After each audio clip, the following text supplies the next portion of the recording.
बच्चों, इस वीडियो के अंदर मैं आपको बताऊंगा कि बोर्ड एग्जाम 2026 के लिए फिजिक्स के पेपर के लिए कौन सी थ्योरी एंड डेफिनेशन ज्यादा पूछी जाती है। उसमें मैंने 25 टॉपिक्स निकाले हैं जो मोस्ट फ्रीक्वेंटली आस्क्ड हैं, यानी बराबर आपके क्वेश्चन पूछे जाते हैं। इसमें इशू क्या रहता है कि कई बच्चे जेई की तैयारी कर रहे होते हैं, नीट की तैयारी कर रहे होते हैं, तो वो क्वेश्चन लगा रहे होते हैं लेकिन थ्योरी नहीं पढ़ रहे होते और थ्योरी लिखनी पड़ती है, तो वो थोड़ा सा एक कमी रह जाती है। मैं कुछ क्वेश्चंस दिखाता हूं जो पिछले कुछ सालों में आए हैं, आपको उससे आइडिया मिलेगा। ये देखिए, ये 20 तारीख को 20 फरवरी को आपका पेपर है बेटा, और ये जो क्वेश्चन है देखिए 2018 में आया हुआ क्वेश्चन है। ये 5 नंबर का क्वेश्चन था और एक पार्ट में शुरू में दिया define electric flux is a scalar quantity और वेक्टर।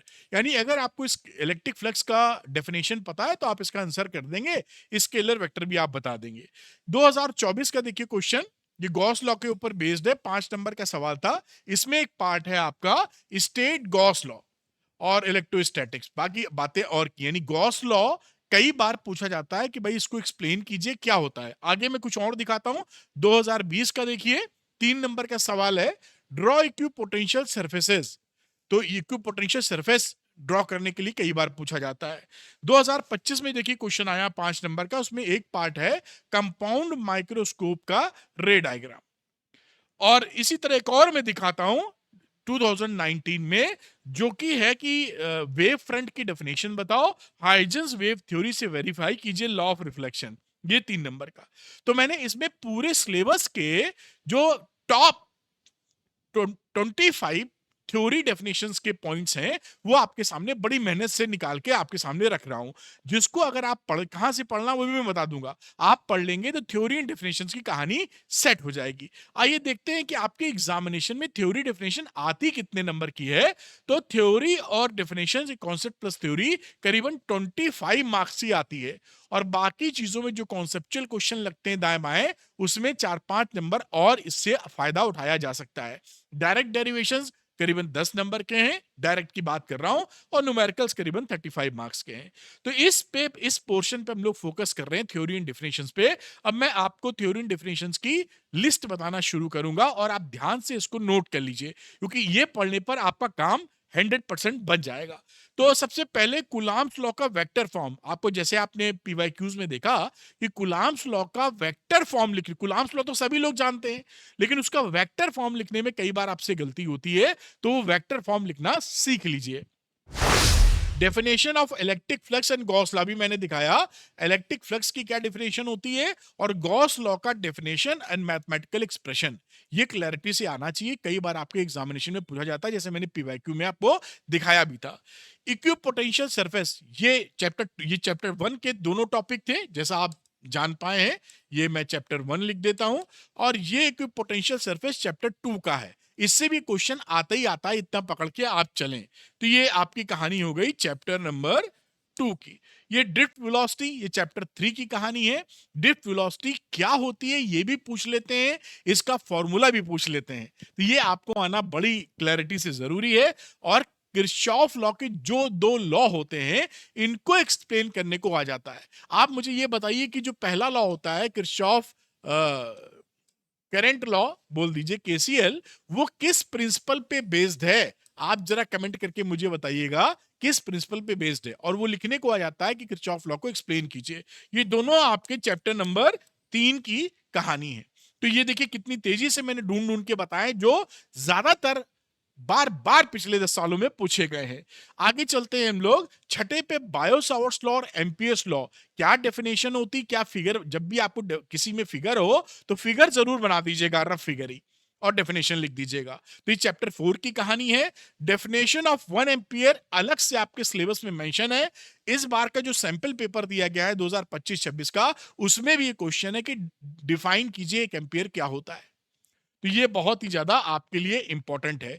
गैल्वेनोमीटर के ऊपर 5 नंबर का क्वेश्चन बनता है। मूविंग कॉइल गैल्वेनोमीटर में इसका प्रिंसिपल, इसकी वर्किंग, इसका ऊपर न्यूमेरिकल, इसको एमीटर और वोल्टमीटर में कैसे चेंज करते हैं, कुछ भी आपसे पूछा जा सकता है। तो ये चैप्टर 4 की कहानी हो जाती है, जो आपको बहुत अच्छी तरीके से तैयार कर लेनी चाहिए। प्रॉपर्टीज ऑफ, ये चैप्टर 5 है। जो प्रॉपर्टीज होती पैरा फेरो डायमैग्नेटिक की, ये अच्छे से याद कीजिएगा, एक क्वेश्चन आपको शर्तियां यहां से मिलने वाला है। और Faraday law and Lenz law, ये चैप्टर 5 की कहानी हो जाती है, और ये है चैप्टर 6 की कहानी। अक्सर लेंज लॉ पूछते हैं, फेरेडे लॉ भी पूछते हैं, तो फेरेडे लॉ और लेंज लॉ दोनों क्लियर होना चाहिए। इसके ऊपर एक सवाल आपका सैंपल पेपर में, जो ऑफिशियल सैंपल पेपर है 2025-26 का, उसमें भी इन्होंने दिया है। अब आगे बात करते हैं बेटा, तो यहां पर आगे ये बढ़ ही नहीं रहा है, देखते हैं, अटक गया लग रहा है, इसको बढ़ाते हैं। तो explain self and mutual inductance की बात करते हैं।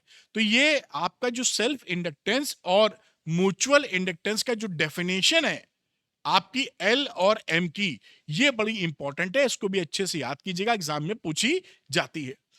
ट्रांसफार्मर, इससे 5 नंबर का सवाल बनता है, जैसे गैल्वेनोमीटर से सवाल आता है वैसे ही ट्रांसफार्मर से आता है। तो ट्रांसफार्मर की principal, working, construction, formula, derivation और पूरी चीज आपको पता होनी चाहिए। और साथ में इसमें जो एनर्जी लॉस के बारे में पूछते हैं कि ट्रांसफार्मर में 3 एनर्जी लॉस के कारण क्या है, तो वो जो आपने पढ़ रखे हैं वो आप बताएंगे। Displacement current, again electromagnetic wave का चैप्टर नंबर 8 की कहानी है ये, तो ये यहाँ पे आप पढ़ के चलिए। और टीआईआर एंड ऑप्टिकल फाइबर, ये बड़ा इंपॉर्टेंट है, इस पे ऐसा हो ही नहीं सकता कि आपको एक सवाल ना मिले। टोटल इंटरनल रिफ्लेक्शन, और आजकल तो इससे मिक्स करके आपको प्रिज्म से मिक्स करके सवाल दिए जाते हैं। डायग्राम, माइक्रोस्कोप एंड टेलीस्कोप का, रे ऑप्टिक्स का ये सवाल है, और ये चैप्टर 9 की कहानी है। इसका डायग्राम एक जरूर आता है, चाहे कंपाउंड माइक्रोस्कोप का है चाहे टेलीस्कोप का आपका है। ये देखिए, अगर आप ये थ्योरी नहीं पढ़े हैं तो आपके लिए मैंने एक ब्रह्मास्त्र सीरीज बनाई हुई है, जिसमें वन शॉट है, उसके बाद 10 साल के पीवाईक्यूज हैं। तो आप जो भी थ्योरी चाहिए पढ़ सकते हैं, उस पर बेस्ड क्वेश्चन लगाना चाहिए वो भी लगा सकते हैं।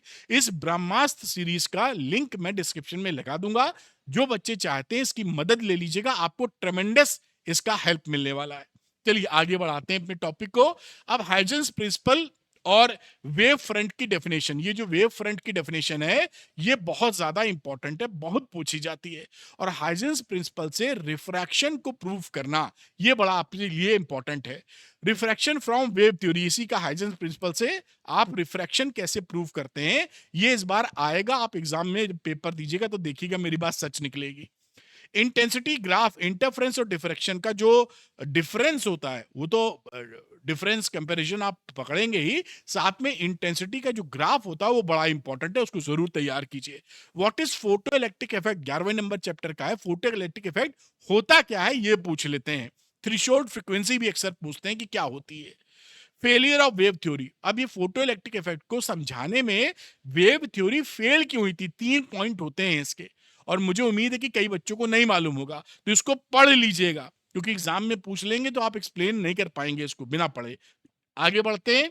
अब अंतिम 5, de Broglie explanation of Bohr second postulate, ये जो बोर ने बोला था कि जो एंगुलर मोमेंटम होता है NH अपॉन 2 पाई होता है, ये टर्म H अपॉन 2 पाई कहां से आ गया था, ये डिब्रॉय ने, ब्रॉगली लिखते हैं पढ़ते डिब्रॉय हैं, तो इसको एक्सप्लेन किया था। ये बहुत ज्यादा इंपॉर्टेंट है, वेरी इंपॉर्टेंट। ये देखिए, बहुत मेहनत करके पूरे सिलेबस का मैंने 25, 27, 28 मैंने छांटे हैं, जो आपके लिए बहुत हेल्पफुल हो सकते हैं।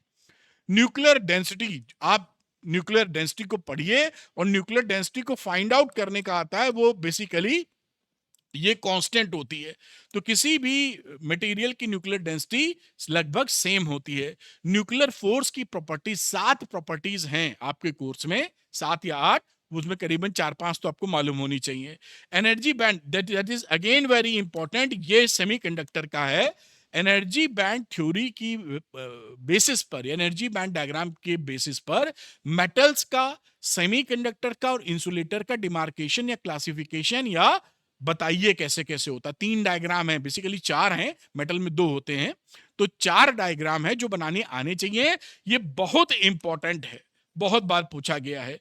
व्हाट इज डोपिंग, डोपिंग क्या होता है ये भी पूछते हैं। और 3 बोनस में दे रहा हूं यहां पर पॉइंट्स आपको। Main feature in the formation of PN junction, जब पीएन जंक्शन बनता है तो 2 मेन चीजें होती हैं। अगर आपने पढ़ाई कर ली है तो आप मुझे कमेंट करके बताइएगा वो 2 फिनोमिना कौन से हैं जो पीएन जंक्शन के फॉर्मेशन के वक्त होते हैं। वीआई कैरेक्टरिस्टिक, फॉरवर्ड बाइसिंग और रिवर्स बाइसिंग में जो वीआई का ग्राफ होता है वो भी आपसे बहुत पूछा जाता है, बनाने को आता है। डिप्लीशन लेयर छोटी हुई चौड़ी हुई कब होता है, क्या होता है, और हाफ या फुल वेव रेक्टिफायर का डायग्राम। तो ये मैंने एकदम निचोड़ दिया है, बहुत करीबन 4 घंटे लगे होंगे इसको निचोड़ने में, जिससे आप इसका फायदा उठा पाइए। अब क्या होता है कि कई बच्चे थ्योरी जो पढ़ते हैं लेकिन उस पर क्वेश्चन नहीं लगाते हैं, तो क्वेश्चन जरूर लगाइएगा, क्योंकि टॉपिक पढ़ने के बाद अगर क्वेश्चन नहीं सॉल्व करेंगे तो ये जो गैप है आपकी सक्सेस में 95% में वो रह जाएगा। तो क्वेश्चन लगाने में कहां से क्वेश्चन लगाएं? इनफाइनाइट क्वेश्चन अब लगाने का मतलब नहीं कि 100 क्वेश्चन पर चैप्टर लगाएं, तो आपको राइट 25 अप्रोक्सीमेटली 25 क्वेश्चन पर चैप्टर लगाने चाहिए उस ट्रेंड के अनुसार जैसे कि एग्जाम में पूछे जाते हैं। आपको भागना ना पड़े, ढूंढना ना पड़े, इसलिए मैंने आपके लिए 12th पीसीएम 12th पीसीबी के श्योर शॉर्ट क्वेश्चन बना दिए हैं। ये श्योर शॉर्ट क्वेश्चन इसी पैटर्न के क्वेश्चन एग्जामिनेशन में आते हैं। 25 क्वेश्चन पर चैप्टर है, अप्रोक्सीमेटली फुली सॉल्व है, कहीं भटकना नहीं है, 100% बोर्ड टारगेटेड क्वेश्चन है। बेसिकली ये निचोड़ है एनसीईआरटी के इंपॉर्टेंट क्वेश्चंस का, 10 साल के पीवाईक्यूज के इंपॉर्टेंट क्वेश्चंस का और लेटेस्ट ट्रेंड के मुताबिक। तो जो बच्चे श्योर शॉर्ट क्वेश्चन लगाना चाहते हैं वो अरविंद एकेडमी ऐप को डाउनलोड कर लीजिए, उसके स्टोर सेक्शन में जाइए और यहां पर आपको श्योर शॉर्ट क्वेश्चन मिलेंगे, लेकर अपनी प्रिपरेशन को जबरदस्त सुपर स्ट्रॉन्ग कर लीजिए। मुझे कमेंट करके जरूर बताइएगा कि क्या ये वीडियो आपके लिए हेल्पफुल था, क्योंकि मैंने बड़ी मेहनत से ये वीडियो बनाया है। आप जब कमेंट करते हैं तो मुझे दिशा डायरेक्शन मिलता है कि बच्चे को मुझसे क्या चाहिए। हेल्पफुल लगा हो तो जरूर हेल्पफुल लिखिएगा। Thank you very much, all the best.